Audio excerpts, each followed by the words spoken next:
طبعا احنا الآن في مسجد آيا صوفيا. هذا جامع آيا صوفيا من أهم المعالم الأثرية في مدينة اسطنبول التركية. يجمع بين العمارة البيزنطية والعثمانية والزخارف المسيحية والإسلامية، ويعد أول كنيسة بنيت بأيام البيزنطيين. فتح القسطنطينية عام 1453 حولت الكنيسة إلى مسجد اللي فتحها محمد الفاتح. صار المسجد متحف بعد ما قامت الجمهورية التركية، إلى أن جاء أردوغان قبل 2 أو 3 سنوات وقلب المتحف أو الكنيسة إلى مسجد مرة أخرى. وهذا هو المسجد أمامكم بكل التفاصيل، وإن شاء الله نوريكم المسجد من الداخل. احنا الآن بالحرم تبع المسجد من داخل.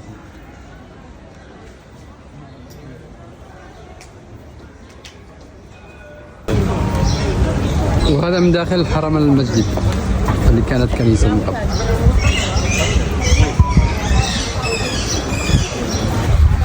وهذه المنارات وهذه العمارة البيزنطية القديمة. هذا الزائرين.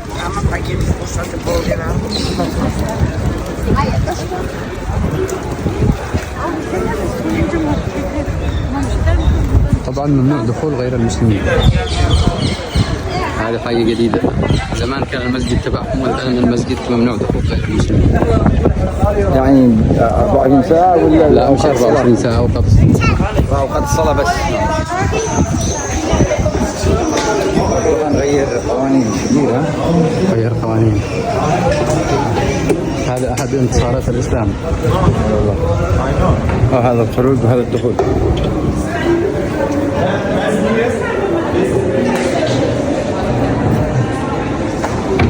شوفوا بس هذا المنظر من الخارج.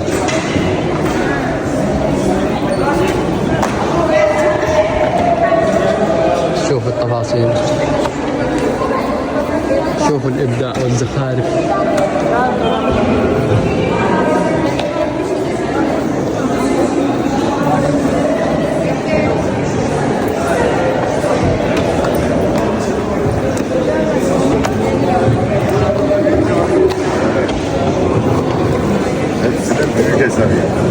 Aynen öyle. Sen ne zaman geldin İstanbul'a? Gezmeye mi?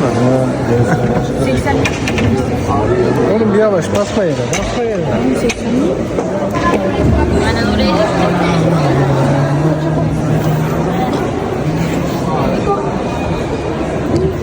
والآن وصلنا إلى داخل المسجد.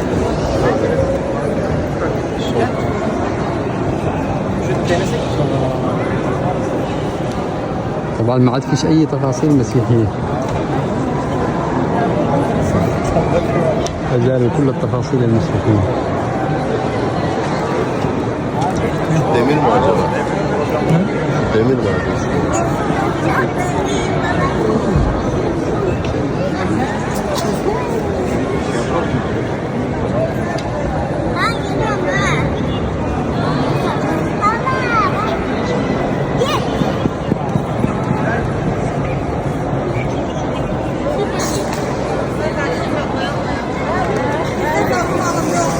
ما شاء الله والإبداع، ما شاء الله والبنايات. طبعا تاريخ اليوم 12/7/2025.